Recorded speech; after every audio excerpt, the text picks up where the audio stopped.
Hello everyone, welcome to smart be English. So এই ভিডিওতে আমরা দেখবো ন্যাশনাল এডুকেশন পলিসি 2020, যেটা এসছে নতুন এডুকেশন পলিসি। তোমরা যারা WBCS মেইন এক্সামের জন্য প্রিপারেশন নিচ্ছ, ইংলিশ ডেসক্রিপটিভ রিপোর্ট রাইটিং বা এসে রাইটিং, বা তোমরা যারা WPSI, KPSI বা বিভিন্ন এক্সাম রয়েছে, ওগুলো ডেসক্রিপটিভ ইংলিশে পরীক্ষায় আসে। প্রত্যেকটা পরীক্ষার জন্য এই টপিকটা দেখো ইম্পর্টেন্ট, ন্যাশনাল এডুকেশন পলিসি। তাই এটা আজকে নিয়ে এসেছি রিপোর্ট রাইটিংয়ের আকারে। দেখো, আওয়ার স্পেশাল করেসপন্ডেন্স, এখানে টাইটেলটা দিয়ে মানে হেডিংটা দিয়ে আর কি, তারপরে আওয়ার স্পেশাল করেসপন্ডেন্সটা নিচে এরকমভাবে লিখবে। তারপরে কোনো যদি জায়গার নাম দেওয়া থাকে তাহলে XYZ এর জায়গায় জায়গার নামটা দেবে। ওকে, না হলে XYZ দিয়ে একটা কমা দিয়ে, যেই তারিখটা, যদি কোনো তারিখ দেওয়া থাকে কোশ্চেনের মধ্যে তাহলে তার পরের তারিখটা দেবে, না হলে যেদিন এক্সাম দিচ্ছ বা সেই ঘটনাটা যা ঘটেছে তার পরের যে কোনো তারিখ দিলেই হবে। 2020, ঠিক আছে। দেখো কি বলছে, the new national education policy came into existence on 29 July 2020 after replacing the existing national education policy। মানে নতুন যে এডুকেশন পলিসি সেটা এসছে কবে, 2020 সালের 29শে জুলাই। কি করে? After replacing the existing national education policy, যে এক্সিস্টিং যেই ন্যাশনাল এডুকেশন পলিসি ছিল সেটাকে রিপ্লেস করে। The change in education policy is made after a gap of a total of 34 years. The change এসছে এডুকেশন পলিসিতে ইজ মেড, এটা করা হয়েছে after a gap of a total of 34 years, মানে 34 বছর পর। ঠিক আছে, এডুকেশন পলিসিতে চেঞ্জ এসছে, but the change was necessary. চেঞ্জটা খুব প্রয়োজনীয় ছিল। And the need for the time should have been made earlier, মানে এটা আরও আগে করা উচিত ছিল, এরকম বলছে প্রয়োজনীয়তা। The need for the time should have been made earlier. The earlier system of education was basically focused on learning and giving results. মানে আর্লিয়ার যেই সিস্টেমটা তোমরা সবাই আমরা পড়ে এসেছি আর কি, ওটার মধ্যে কী ছিল? শুধুমাত্র কী হবে, বেসিক লার্নিং হবে এবং রেজাল্ট দেওয়া হবে। ঠিক আছে। The students were judged by the marks attain, মানে যত মার্ক পেতো মার্ক অনুযায়ী স্টুডেন্টকে জাজ করা হতো, পরীক্ষা যত মার্ক পেত। But this was an indirectional approach to development. এটা ইনডিরেকশনাল একটা অ্যাপ্রোচ। যদি ডেভেলপমেন্টের দিকে আমরা দেখি, যদি বলতে চাই, নিয়ে অনেক তর্ক বিতর্ক হতে পারে যে এটা কি, মানে যে এডুকেশন পলিসি যেটা রয়েছে সেটা ঠিক না বেঠিক, সেটা নিয়ে যদি তোমায় ধরো এরকম কোশ্চেন দেয়, তোমার জিকের মধ্যে ধরো দিল, ঠিক আছে, ন্যাশনাল এডুকেশন পলিসি, এবার সেইখানে তুমি বলতে পারো। বাট যখন রিপোর্ট রাইটিং লিখবো বা এসের মধ্যেও লিখতে পারি, বাট রিপোর্ট রাইটিং যখন লিখবো তখন নিজের মতামত দেবো না আমরা। ঠিক আছে, আমরা প্রতিবেদন বা রিপোর্ট রাইটিং যখন লিখবো তখন নিজের মতামত দেবো না।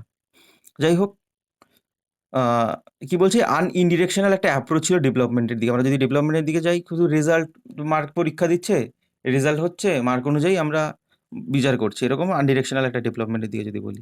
But the new education policy focuses on the relevance of a multi disciplinary approach, মানে মাল্টি ডিসিপ্লিনারি, সব দিক বিচার করে সব কিছু দিয়ে তারপরে তোমার যে রেজাল্টটা, বা মানে স্টুডেন্ট হিসাবে সে কেমন, কোনো একটা স্টুডেন্ট, সেটা বিচার করা হবে। ঠিক আছে। It aims at all around development of the student. ঠিক আছে, পুরো অল ওভার বা অল অ্যারাউন্ড ডেভেলপমেন্ট, একটা স্টুডেন্টের সম্পূর্ণ ডেভেলপমেন্ট করা একটা এরকম প্রকল্প। New education policy visualizes the formation of a new curriculum and structure of education which will help the students at their different stages of learning. আর new education পলিসিটা visualize করে কি, the formation of new curriculum, নতুন কারিকুলামের এখানে form করা হবে নতুন কারিকুলাম, এবং স্ট্রাকচার অফ এডুকেশনের স্ট্রাকচারটা সেটাও নতুন করে তৈরি করা হবে। Which will help the students at their different stages of learning, মানে তাদের শিক্ষার বিভিন্ন স্তরে স্তরে তাদের কি হেল্প করবে, তাদের সাহায্য করবে। দেখো, it is planning to replace the 10+2+3 system, মানে আমাদের মাধ্যমিক অবধি হতো, তারপরে 12, তাই তো, 10+2 মানে 12, তারপরে 10+2+3 বলতে গ্রাজুয়েশন 3 বছরের, এরকমভাবে হতো। ওটাকে কি করবে, 5+3+3+4 এই সিস্টেম, এটা চেঞ্জ করা হবে। ঠিক আছে। This will involve 12 years of schooling with 3 years of pre primary education. In this format there has no more importance of 10th standard যে বোর্ড এক্সাম রয়েছে তার। ঠিক আছে। Students can take both science and arts subject in class 11 and 12। আমরা যদি 12-এ পড়তে হতে হয়, সায়েন্স নিলে সায়েন্সের সাবজেক্ট নিতে হবে, আর্টস নিলে আর্টসের সাবজেক্ট নিতে হবে, কমার্স নিলে কমার্সের সাবজেক্ট নিতে হবে। বাট নতুন সিস্টেমের মধ্যে সেটা না, তুমি যে কোনো সায়েন্স আর্টস যেই সাবজেক্ট খুশি তুমি চুজ করতে পারো। তারপরে কি বলছে, this policy gives much importance two regional languages as a medium of education. মানে এই পলিসিটা কী করছে, রিজিনাল যে ল্যাঙ্গুয়েজটা, মানে প্রত্যেকের আঞ্চলিক যে ভাষা, সেই ভাষার মাধ্যমে পড়ার এখানে কি ইম্পর্টেন্সটা দিচ্ছে, গুরুত্বটা দিচ্ছে।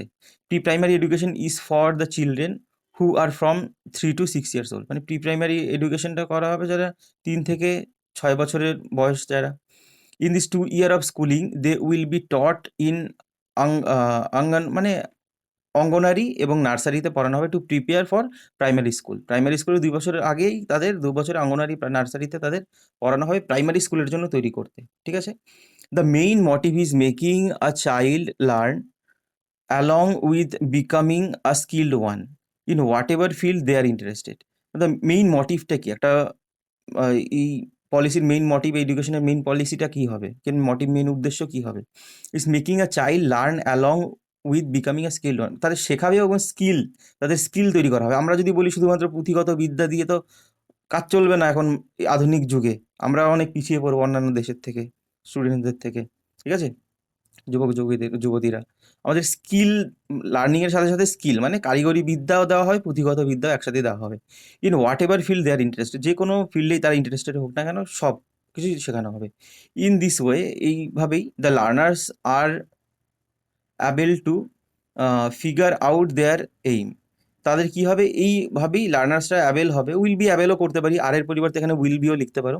The learners will be able to figure out their aim, তাদের এইমটা অ্যান্ড দেয়ার ক্যাপাবিলিটিস, এবং দেয়ার ক্যাপাবিলিটি যেগুলো রয়েছে এগুলো ফুলফিল করতে পারবে। ঠিক আছে? The learners are to be ধরো একজনের ভালো লাগে সায়েন্সের মধ্যে, ধরো একজনের ফিজিক্স ভালো লাগে, আবার হিস্ট্রিও ভালো লাগে। ঠিক আছে?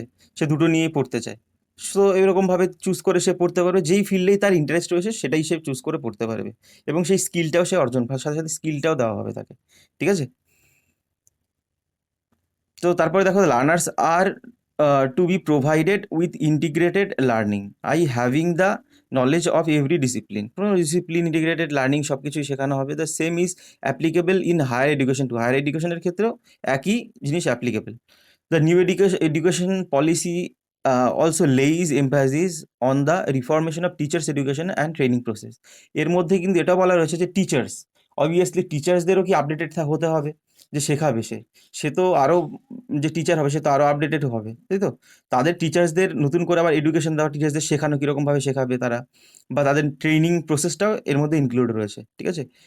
এবার শেষের মধ্যে আমরা বলতে গেলে এখানে কনক্লুডে আমরা বলতে পারি, Karnataka is the first to implement the new education policy. তারপরেও আরও স্টেট নিয়েছে আর কি।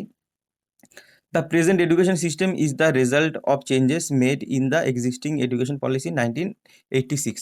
1986 সালে যেই এডুকেশন পলিসি সেটাকেই চেঞ্জ করে করা হয়েছে, বর্তমানে যেটা করা হয়েছে। It has been implemented to foster the learner and the nation's development. The new education policy focuses on the child's overall development.